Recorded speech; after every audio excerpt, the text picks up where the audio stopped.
Hello ലോയ്റ്റ് und herzlich willkommen. നമുക്കൊരുമിച്ച് German പഠിക്കാം.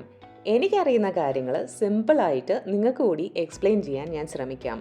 അപ്പോൾ ഇനി സമയം കളയാതെ let's get started.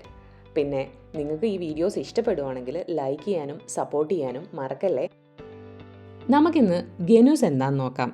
Gender. Okay, ഇന്ന് നമുക്ക് ഗെനൂസ് അല്ലെങ്കിൽ ജെൻഡർ പാർട്ട് 2 നോക്കാം.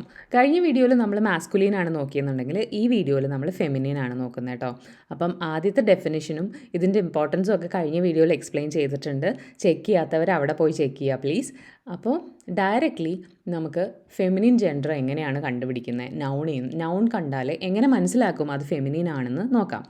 ആദ്യത്തെ കേസിൽ എന്താണ്, ഫീമെയിൽ ആയിട്ടുള്ള പീപ്പിൾ അല്ലേ, സ്ത്രീ ആയിട്ടിരിക്കുന്ന എല്ലാ സാധനങ്ങളും ഫെമിനീനാണ്. ഡി ഫ്രൗ, ഡി മൂട്ടർ, ഡി ക്യോനിഗിൻ, അപ്പം എല്ലാം. ഇനി ജർമ്മൻ റിവേഴ്സ്. ജർമ്മനിയിൽ റിവേഴ്സിനെ അവർ മിക്ക റിവേഴ്സിനെയും ഫെമിനീനായിട്ടാണ് പറയുന്നത്. ഡി ഡൊനൗ, ഡി മോസൽ ഒക്കെയാണ് എക്സാമ്പിൾസ്. അടുത്തത് മെനി പ്ലാന്റ്സ് ആൻഡ് ട്രീസ്. ഒരുപാട് ചെടികളും മരങ്ങളും ഡി വെച്ചാണ് വരുന്നത്. അപ്പം നിങ്ങൾക്ക് ഡൗട്ടുള്ള കേസിൽ ഡി എഴുതിക്കോ. അപ്പം പ്രോബിലിറ്റി കൂടുതലാണ് കറക്റ്റ് ആവാനായിട്ട്. ഡി റോസ്, ഡി ഐഷ. റോസ് നമുക്കറിയാം. ഐഷ എന്ന് പറഞ്ഞാൽ ഓക്ക് ട്രീ ആണ്, നമ്മുടെ ഒരു ആല് പോലെയൊക്കെ ഇരിക്കുന്ന ഒരു മരം. അപ്പം ഇവിടെ വളരെ കോമൺ ആയിട്ടുള്ളതാണ്, അതുകൊണ്ടാണ് ഞാൻ ഈ 2 എക്സാമ്പിൾ ഇട്ടത്. മോസ്റ്റ് ഫ്രൂട്ട്സ്, മിക്ക ഫ്രൂട്ട്സും ഡി ആയിരിക്കും. അപ്പോൾ ഡി ബനാന, ഡി ഖേർഷ, ഡി ബനാന, ഡി ഖേർഷ. ഇനി name of ships, planes and motorcycles. ഷിപ്പുകളുടെയും പ്ലെയിനുകളുടെയും മോട്ടോർ സൈക്കിളിൻ്റെയും പേരുകൾ. ഇപ്പം ഡി ടൈറ്റാനിക്, ഡി BMV. നമ്മൾ നേരത്തെ ഒരു ഡെയർ പറഞ്ഞ വീഡിയോയിൽ പറഞ്ഞിട്ടുണ്ടായിരുന്നു ഡെയർ BMV എന്ന്. ആ BMV എന്താണ്, കാറായിരുന്നു. ഇപ്പോൾ ഡി BMV എന്ന് പറയുമ്പോൾ ഇത് മോട്ടോർ സൈക്കിളാണ്, ബൈക്കാണെന്ന് മനസ്സിലാക്കണം. നമ്മൾ നേരത്തെ കണ്ട കാറ്റഗറൈസേഷൻ കൂടാതെ ഈ കാണുന്ന ഒരു കാറ്റഗറൈസേഷനും കൂടെ ഉണ്ട് കേട്ടോ, എല്ലാം ഫെമിനിൻ വരുന്ന വാക്കുകൾ. അപ്പം EI വെച്ച് അവസാനിക്കുന്ന നൗൺസ്, എക്സാമ്പിൾ ബൂഷറായി, ലൈബ്രറി എന്നാണ് ഇതിൻ്റെ അർത്ഥം. അപ്പം ഡി ബൂഷറായി എന്നാണ്. ഇനി ഷാഫ്റ്റ് വെച്ച് അവസാനിക്കുന്ന വാക്കുകൾ, എക്സാമ്പിൾ ഡി വിസൻ ഷാഫ്റ്റ്. വിസൻ ഷാഫ്റ്റ് എന്ന് വെച്ചാൽ സയൻസ് എന്നാണ്. അപ്പം ഷാഫ്റ്റ് വെച്ച് അവസാനിക്കുന്നത് ഡി ആയിരിക്കും. ഇനി ഹൈറ്റും കൈറ്റും വെച്ച് അവസാനിക്കുന്ന വാക്കുകൾ, ഹൈറ്റും കൈറ്റും വെച്ചുള്ള കുറച്ച് ഷോർട്സ് ഞാൻ ഉണ്ടാക്കി ചാനലിൽ ഇട്ടിട്ടുണ്ടായിരുന്നു. ആ വാക്കുകൾ എല്ലാം ഡി വെച്ചാണ്. ഇപ്പം ഡി ഗെസൂണ്ട് ഹൈറ്റ്, ഡി ഷ്വേരിഷ്കൈറ്റ് എല്ലാം ഡി വെച്ചാണ്. ഡി ആണ് അതിൻ്റെ ആർട്ടിക്കിൾ. UNG വെച്ച് അവസാനിക്കുന്ന നൗൺസ്, ഡി ഹൗസ് ബിൽഡിംഗ്. ഹൗസ് ബിൽഡിംഗ് അറിയായിരിക്കുമല്ലോ, ഒരു ഡിപ്ലോമ പോലത്തെ ഒരു കോഴ്സാണ് ഇവിടെ ഉള്ളത്. അപ്പോൾ ഡി ഹൗസ് ബിൽഡിംഗ് അത് UNG ആണ്, അപ്പം ഡി ആണ്. ഇനി ടേറ്റ് വെച്ച് അവസാനിക്കുന്ന വാക്കുകളും എല്ലാം ഡി ആയിരിക്കും. അപ്പോൾ യൂണിവേഴ്സിറ്റി, അപ്പം യൂണിവേഴ്സിറ്റേറ്റ് ഡി. ION വെച്ച് അവസാനിക്കുന്നത് ഡി സിറ്റുവേഷൻ ആണ് ഇംഗ്ലീഷിൽ. സിറ്റുവാസിയോൺ ഫ്രഞ്ച് പറയുന്ന പോലെയാണ്, ഫ്രഞ്ചിൽ നിന്ന് എടുത്ത വാക്കാന്ന് തോന്നുന്നു അത്. അപ്പം ഡി സിറ്റുവാസിയോൺ എന്താണ്, ഡി. IK വെച്ച് അവസാനിക്കുന്ന വാക്കുകൾ ഡി ലോഗിക്.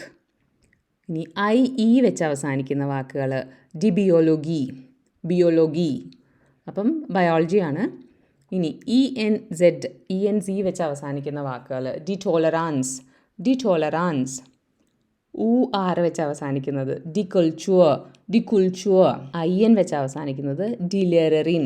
ഇനി മാസ്കുലീനിന്ന് ഫെമിനീൻ ആക്കുമ്പോൾ വേർഡ്സ് നമ്മൾ നോക്കുമ്പോൾ മിക്കതും ഇതുപോലെ IN വെച്ച് അവസാനിക്കുന്ന കുറേ എണ്ണം ഉണ്ടാവും. അപ്പം അതെന്തായാലും ഫെമിനീനാണെന്ന് നമുക്കറിയാം. ഇത്രയും കാറ്റഗറൈസേഷൻ കണ്ടല്ലോ. ഇനി ഒരു കുറച്ചുകൂടെ ഉണ്ടേ. അതെന്ന് പറയുമ്പോൾ എന്താണ്, 80% of the words ending with E ഫെമിനീൻ ആയിരിക്കും. 80% of the words ending with E ആണ് കേട്ടോ. 80% ഉള്ളൂ, സൂക്ഷിക്കണം. ഇപ്പം ടാഷയാണത്, ഡി ടാഷ, E വെച്ച് അവസാനിക്കുന്നത്. ഡി ബ്രില്ല്, കണ്ണാടീനെ ഡി ബ്രില്ല് എന്നാണ് പറയുന്നത്.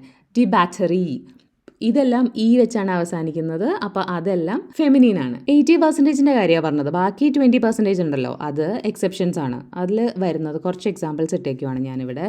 ഡെർ നാമ, der ബുchstabe, das Auge, das Ende und alle männlichen Personen und Tiere.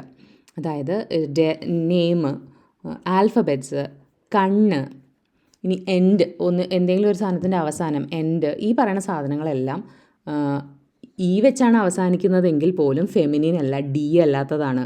അതുകൂടാതെ മെൻലിഷ പെർസോണൻ ഉൻ ടിയർ, മൃഗങ്ങളും ആണുങ്ങളായിട്ടുള്ള ആൾക്കാരും ഇപ്പം ഡെയർ യുങ് ചെറിയ പയ്യൻ എന്നാണ് ഇതിൻ്റെ അർത്ഥം. ഡെയർ യുങ് ഈ ആണെങ്കിൽ പോലും അത് ഡെയർ ആണ്. പിന്നെ ഡെയർ ഹാസ് മുയലാണ്, മുയൽ ഡെയർ ആണ്. അപ്പം ഈ എക്സെപ്ഷൻസും കൂടെ ഓർത്ത് വെക്കണം. പിന്നെ ഒരു കാര്യം കൂടെ ഉണ്ട്, എല്ലാ പ്ലൂറൽസും ഡി ആയിരിക്കും. അതിലൊരു മാറ്റവും എപ്പോഴും കോൺസ്റ്റൻ്റ് ആണ് അത്. ഏത് വാക്കിൻ്റെ പ്ലൂറൽ പറയുകയാണെങ്കിലും അത് ഡി ആണ്. അത് ഫെമിനിൻ ആയതുകൊണ്ടല്ല, പക്ഷേ പ്ലൂറലിൻ്റെ ആർട്ടിക്കിൾ ഡി ആയതുകൊണ്ടാണ് കേട്ടോ.